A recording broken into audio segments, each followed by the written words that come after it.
This is every Minecraft thing that'll confuse you. But first, we've got a problem. The YouTube analytics gods bet me that you can't subscribe before I hit the ground. So if you want to prove them wrong, land on that subscribe button below. It's free, and it helps out a ton. Illusions are nothing new to Minecraft, and if you need proof for that, we've not only covered plenty on this channel, but even this map dating back to 2014 from Bigre, the original creator of the Dropper, has an entire world filled with these illusions. Things like the Penrose staircase, this water feature that flows illegally, or my personal favorite, which is this confusing cube. Yeah, it looks like you got your cables in a twist when you left them on your desk, and it's probably just as impossible to untangle. But if you're looking for a surefire way to confuse yourself, there's more than a few to see here. And if it really bothers you being that confused, then you could always fly around them in creative and actually see how the sausage gets made. When we press the button, we're able to open up this store, but not in the way that you think. The way we do this is just by retexturing different things to look like our iron doors. So for the first one, we've got trapdoors, and then for the next we use a TNT duper to blast our way through. And my personal favorite is seeing this sand door pressing the button, and instead of falling, it's really just going up into the sky. Is gravity wrong? Are we wrong? I honestly don't know. But they did do a behind the scenes video where you can see how this actually happens. That and the original video are very cool, if not obviously confusing.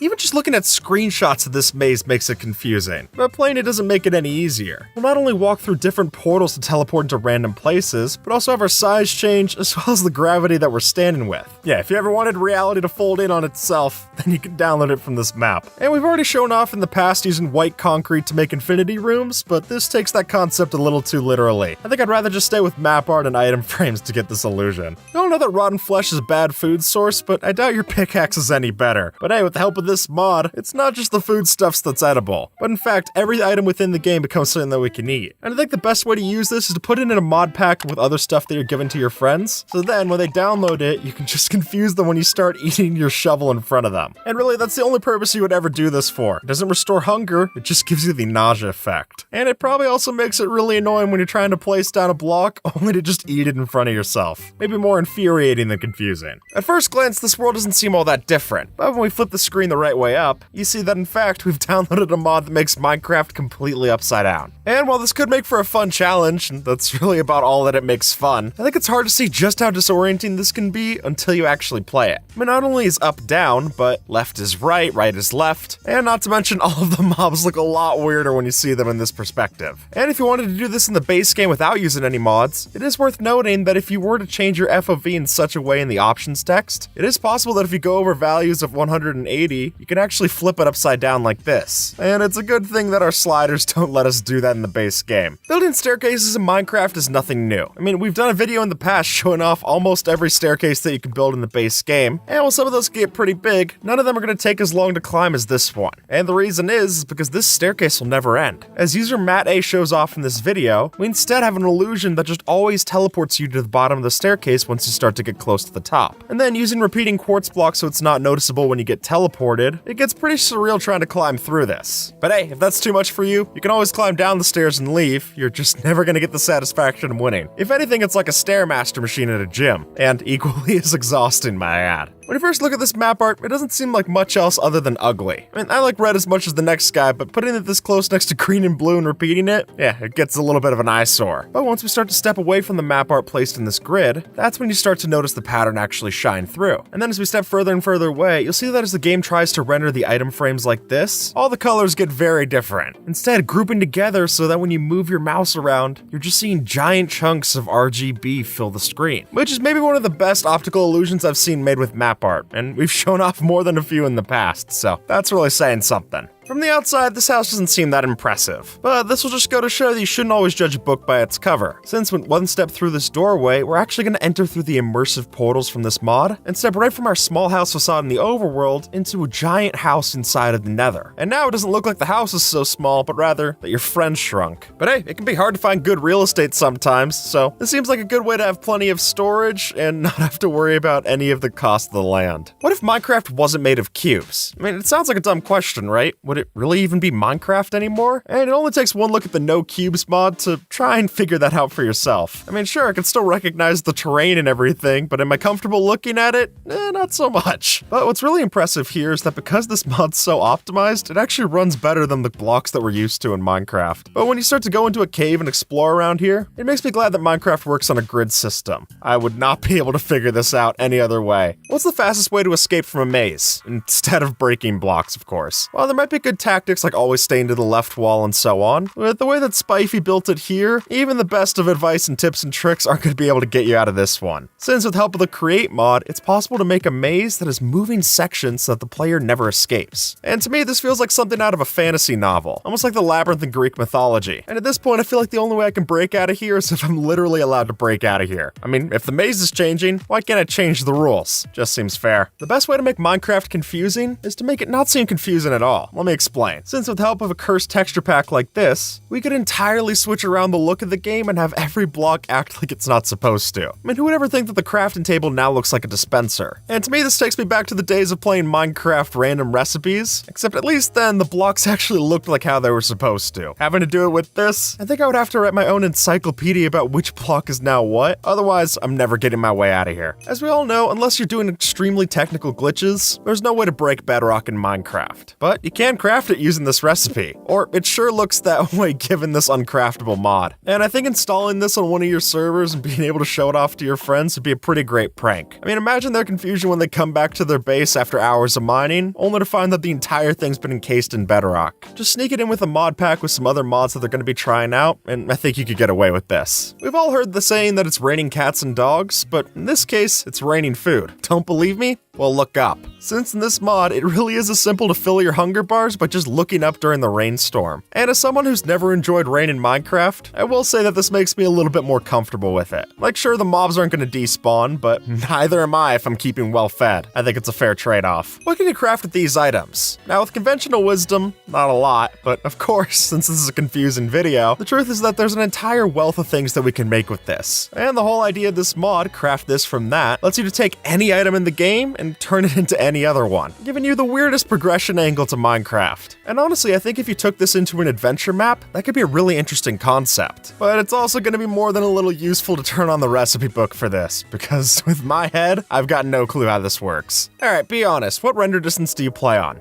12, 16, or 48? Since with this mod called Slide, you're able to move the sliders in the options menu completely off the bar. And honestly, I think just the clips alone of sliding it off like this is pretty funny. But it could be useful too. I mean, if you want to take a screenshot of the entire end island that you transformed, you're really not able to fit that in low FOVs in your entire render distance. So with this, it becomes a little bit more useful, if not a lot more laggy too. And if you're gonna try this out, I should say, the mod developer says that you should never change the target resolution outside of its slider. Otherwise, that'll cause the game to crash. I mean, if that's your goal, go ahead, but you can't say I didn't warn you. Let's make a working globe in Minecraft. Now, Minecraft already has a globe in the cartography table, but compared to this one that we're gonna build, that's not even on the same level. Sure enough, by using the commands that user JMHMirror lays out, we can use an armor stand with a special player head to slowly rotate in place on our desk. And while the commands to do it look pretty scary, don't worry. All you need to know is that this one summons in the globe armor stand, and then this one, when put in a repeating command block, will rotate that armor stand like so. Be careful with this, because if you stare too closely, it might just hurt your head.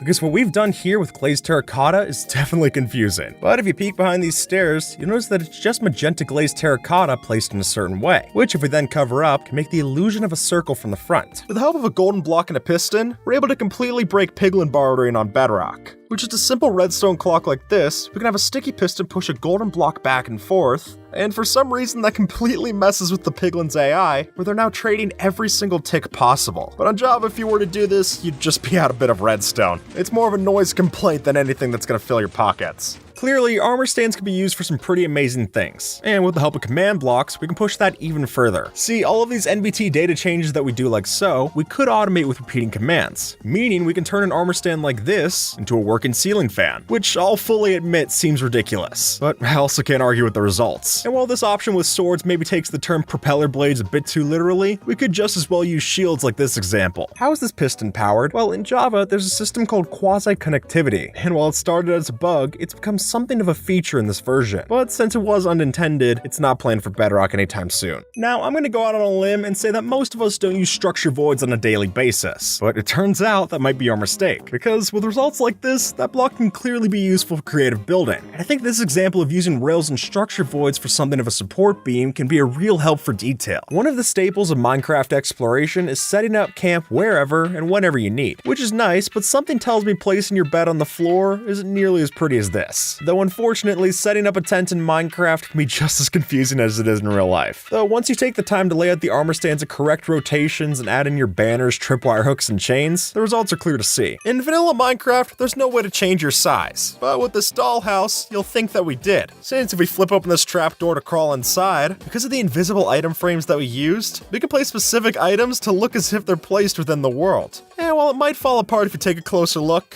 things like the bed and the bookshelf on the wall do look quite nice, giving you a very cute build and a very mild case of claustrophobia. Did you know that there's hay bale half slabs? Well, kind of. Because if you get a farm villager like this one and then tuck it underneath a slab or stair, it's possible that the hat on top actually blends in with the hay bale texture, which is pretty ridiculous, but if you have a villager breeder, I think it's more than worth a shot. Because as we all know, nothing comes cheaper than villager labor. Just make sure you don't look too closely at its eyes when it's begging for help. When we step back here, this tunnel looks real, but as soon as we get up close, not so much. And the way we did that is because by using different shadings of blocks, we can get some pretty convincing depth. And if you ask me, that's an illusion good enough to fool Wile E. Coyote, let alone your friends. And if you're not a prankster, you could still use this technique to texture your build if you're limited for size, helping your walls seem more detailed than they actually are. This build hack is a violation of the Geneva Convention. And now that I got your attention, let's talk about how we built it. Because luckily, what's actually happening here isn't as cruel as it seems. But by tucking a villager into place on a cauldron and then using a Dinnerbone name tag, we can flip it upside down, but because it's a cauldron, it's not gonna drown inside that block. Not to mention the fact that that's not how the Dinnerbone name tag works anyway. And then with a couple of chains on top to keep it in place, we make it look as if it's hanging inside the pot. Even though, luckily, the villager's a paid actor and no one was harmed in the process.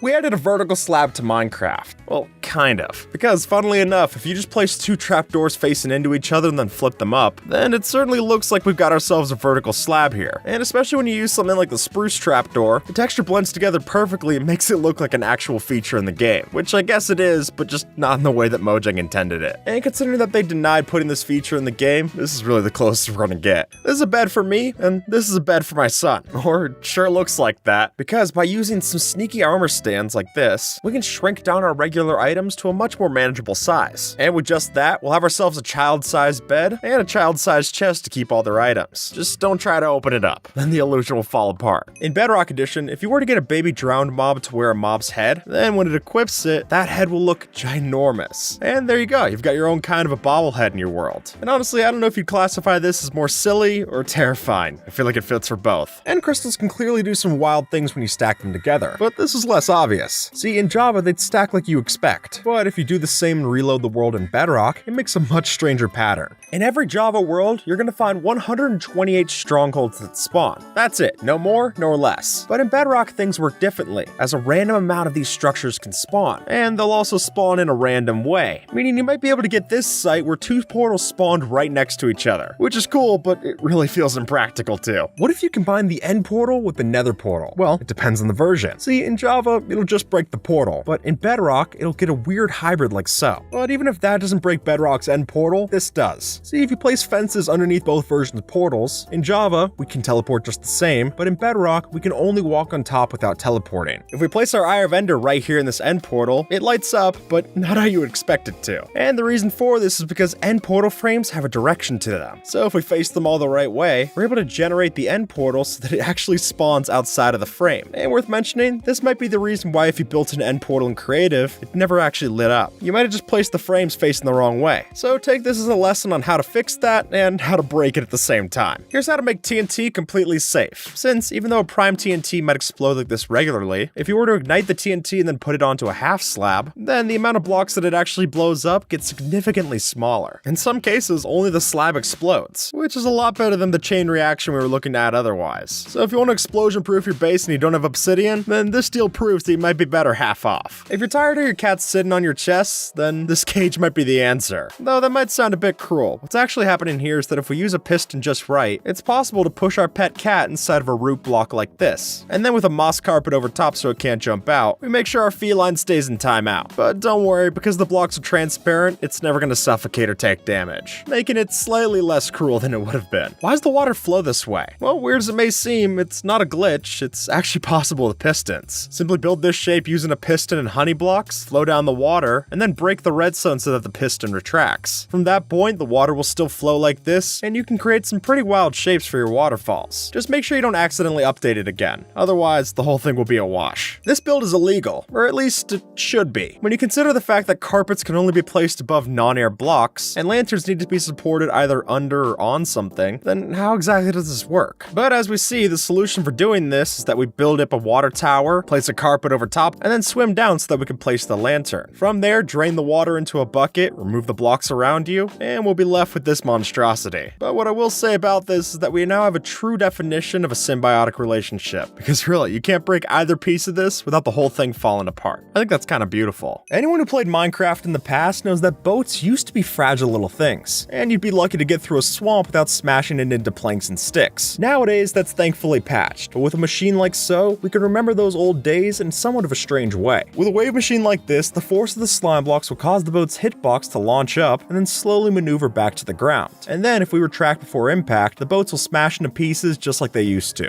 In Bedrock, it's possible to mine a furnace or an enchantment table without using a pickaxe, and the item will still drop, which is a bit confusing considering that they're made out of blocks that don't drop without a pickaxe anyway in either version. But I'm not complaining if it means I get to save the durability of my diamond pickaxe. Did you know that creepers can dance? Really, any mob in the game can, since the play animate command exclusive to Bedrock makes it possible to play any animation in the game on a given mob, and the results can get pretty hideous. While Java Edition no longer has the Farlands, in Bedrock Edition, there does exist something called the Stripe Lands, which is that if you were to go 16,777,216 blocks in either direction, you'll eventually come across this special area where the blocks don't exist, and half of them aren't even rendered, causing this weird effect. You might not see it, but there's actually a bubble elevator here, because in Bedrock, we can make a fully operational bubble elevator without having any water or sand nearby. To do this, we make our regular bubble elevator using soul sand water sources, then block out the water sources using powdered snow, and finally use an end portal to break the soul sand, which sure enough leaves this kind of airstream that still works. Why? No clue, but I'm not gonna argue with results. This piston only exists in Bedrock, because as we can see from Element X, we're able to summon in a special piston in Bedrock that's kept at a certain state, meaning that we have partially extended pistons, but only in Bedrock Edition. With the help of sand blocks, we're able to drop one of these gravity blocks above us and use that to walk through a wall. But that's only worth trying on Bedrock, since in Java, it'll just push you out of the way. As it's clear to see, Minecraft is a game made of blocks, which is why it's such a cursed sight to see a circle like so. But even if it breaks Mojang's unspoken rules, there are plenty of cool things that we can still do with these. As is, the way that we pull these off is by summoning a bunch of armor stands around a relative position. And then, to give that subtle curve, we have them face towards a center point and then give us that smoothed out area. And while Mysticat has shown off how to make one of these into a pool of water, we could also just as well make a tire swing out of these, and both of which are plenty cool to see. If you ask me, it's fun to build things in Minecraft that don't make sense at a first glance. Like, take a look at this pond for example. As it appears, the stone pattern is placed off-center from the actual grid, but what's actually happening is that we're using waterlogged stairs and slabs to keep those textures, but then make the blocks our own way. And while it's a fun surprise to pull in your friends, I also think it looks quite nice as well. These are the rarest blocks to build with in Minecraft, because you can't build with them. But if we take after this user, we might just have a way to incorporate the sun and moon into our designs. And for me personally, I love the creativity here. And the fact that these only show up on the build for a limited amount of time, I think makes it even more special, making it more of a light show than a static statue. Here's how to crawl through a half-block space. Now in Java, we're just gonna hit our head on the slabs. It's a roadblock.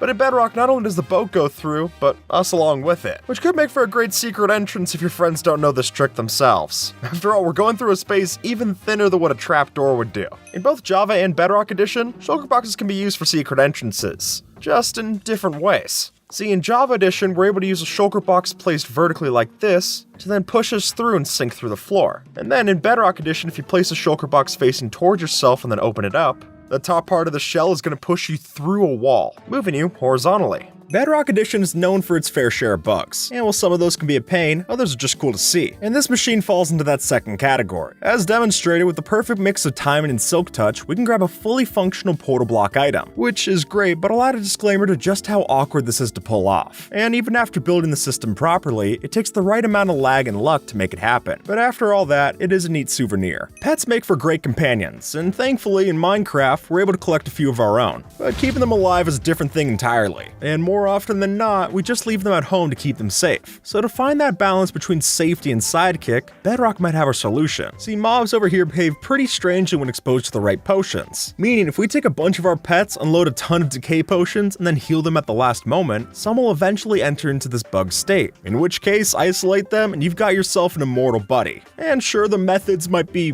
questionable, but the results are hard to argue. To many in the community, the Aether Portal is something of a white whale to see, and I'm sure many of us were disappointed to see it fail like this when we tried. But with Bedrock, we might have ourselves a solution, or at the very least, a workaround. Apparently, when utilizing waterlogged stairs and blocks like so, we can strategically set up some floating water inside the glowstone frame. And then, even after we break the pistons and stairs, the water will remain inside our new Aether Portal. Just remember, it'll disappear once you reload the world. Minecraft's wolves have a very iconic look, and I would hope so since we only have the one breed to choose from. But if you find yourself in a position where you're looking for a change, this might have you covered. See, while we can't have different breeds, we can have different colors. In Bedrock Edition, it's possible to spawn a glitched out red wolf like so by using the tag onTame in the summon command, which is cool, but we can push it even further. See, if you then dye it a different color, the whole thing changes. And hey, the same thing happens with the subscribe button, meaning we can get a veritable rainbow of dogs to show off in our world. And it only makes me sad this doesn't happen in Java. You can't see it, but there's invisible pistons here. And the way we did that is using a bug that's in Bedrock Edition. Since if you play on this version, you can make a piston invisible by breaking it while it's being powered by a repeating redstone clock. And then when you add back in the blocks and break the clock, it can still function like a regular sticky piston, which I'll admit would make for the coolest hidden base of the game if unfortunately it didn't reload as soon as you log out of the world. But still a cool glitch to experience while you're in it. Redstone and water don't mix, or at least that's what we think on Java. But if you place any of these redstone components in a lake on Bedrock Edition, it'll work just as they do on the surface. If you're playing Bedrock and you push a chest into a shulker, this happens, which is an odd sight for sure, since in Java, we can't even push the chest in the first place. So if you want to create an abomination, you're gonna have to stick to Bedrock. Most of us know the Easter egg to turn mobs upside down, but did you know that that works for us too? See, if you play on Bedrock Edition and you're not signed in, you can change your name to Grum or Dinnerbone and you'll flip around just the same. This skin is only possible on Bedrock Edition, since in Java, if you were to have transparent pixels in the first skin layer, it'll just turn them black instead. But in Bedrock, that's not the case, and the only requirement for Bedrock is that you have just one visible pixel, making for this perfect camouflage skin. Now, if you were to get hit by a falling anvil, it's gotta hurt, and while that's true for us, it's not as much for the villagers. Or at least if you compare the two, in Bedrock, if you drop an anvil on a sleeping villager, it won't take any damage. In Java Edition, it's possible to light ice blocks on fire with a flint and steel, but in Bedrock, it's no use. So if you're hoping for a song of ice and fire, you're out of luck. Sorry. As we know, Endermen do their best to not get hit by arrows, and while that normally means teleporting away, if we set up a world like so, we can see something even more peculiar. After we break this block, you'll notice that the Enderman, with nowhere else to teleport, will just suspend the arrows above. Now, to clarify, presumably does still teleport, but just quick enough to its one same block that it doesn't have the time for the arrows to hit. And whatever it is, it leaves us all with quite the sight to see. Now, whether you call this GIF or GIF, chances are we've all seen them. And while they're commonplace, in Minecraft, they're a lot more rare, which makes this item frame a real sight to see. Though what's crazier still is that this is all done without using any mods, meaning we can not only play these animations within our world, but we can also record some of our own as well. And while I wouldn't use this to record your next hardcore Let's Play, it's still an amazing feat of Minecraft engineering, and it offers up some hilarious gags as well. By this point, we've all seen the Easter egg for naming a mob Dinnerbone, but this time, instead of just turning the mob upside down, it also changes the gravity to boot, which is definitely a wild sight. And yet, it's also surprisingly simple to pull off. See, all that's happening here is that we have a repeating command block that constantly checks for any mobs named Dinnerbone, and then when it finds one, it applies the levitation effect, and poof, they're off just like that, giving us quite the harmless prank to use next time your friend's online. Clearly, Steve and Alex are pretty strong. I mean, how else would they be able to carry around mass amounts of stone and food in their inventories. But while we're used to holding blocks and items, what if we tried to carry a mob instead? And no, I'm not talking about a parrot on your shoulder, but rather doing something like this. Because of the way that hitbox collisions work in Bedrock, we're able to carry mobs like Enderman up and down the ladders like so, which looks uncomfortable for the both of us, to say the least. Minecraft logic doesn't always make sense, and while that usually counts against us, sometimes it could work in our favor, and that'd be the case with these curved rails. Now, upon a first glance, these would seem highly impractical to build in your world, but place them side by side with powered rails, and you'll see this alternative win out and then some. And while the science here is too confusing to wrap my head around, the fact remains that creating this circle pattern can pay off in a big way. So if you find yourself wanting to make a roller coaster where your chests are empty and gold and redstone, this cheaper option might be a solution. Minecraft physics clearly don't make a lot of sense, but that doesn't make a site like this any less strange. See, in vanilla Minecraft, it's entirely possible to put a lava source block on top of a water one. And how do we do this? Well, it all comes down to our old friend, the sign. See, if you waterlog a sign like so, then apparently it's so powerful that even by putting a lava block on top, it still holds steady. So if you want a particularly deadly aquarium for your house, I guess it is possible. The world border is a weird fixture in Minecraft, and while others have used it to create illegal double slab variants, I think we should just ditch the border entirely. And as so, to do our own attempt at a Wind Waker barrier skip, all we need is a boat and some persistence. By simply placing the boat halfway through the barrier, we can hop in and row ourselves right over to the outer limits. And then, stranger still might be that by going far enough, the boat can even break down into planks and sticks, just like it used to in the past. When you're exploring your world, nightfall is the most common hazard. And while a bed is a quick fix, the truth is that all it takes is one monster, and then it's a pain finding a place to sleep. So if you're in that situation, a simple fix is placing your bed underwater. Seriously, after you chuck it down on the lake bed, you can sleep just the same. That and the land dwellers up above shouldn't have much speed trying to chase you, letting you safely snooze down below. So assuming there are no drown nearby, that should go over pretty smoothly, allowing us to pass the time and avoid the now burning monsters up above. Though watch out for phantoms, because apparently those can go underwater, unfortunately. Most of us are familiar with the Return to Sender achievement that you get from deflecting a fireball at a ghast, which is impressive, but I bet this is even harder to pull off. As you'll notice, Bedrock's llamas shoot their spit a bit differently than Java, meaning we're able to deflect the projectile with a random weapon, and that even includes our fists in some cases. So while I don't recommend angering llamas in the first place, if you do, then it is possible, albeit cursed, to whack a llama's spit right back with a direct hit. Building a golem is a simple process, and I'm sure we've all taken the time to hire some help at some point or another. And with that being the case, I'm sure looking at this seems pretty nonsensical. But as the game is coded, it's possible to build the required formation without actually spawning the mob. Simply place the blocks out of order and spawn is cancelled, which I must say, it cracks me up that even Mojang didn't consider that people would build it this way. And that assumption of theirs means that this is here to stay. And with that, folks, YouTube thinks that you might like this video, so see if they're right and have a good one, alright?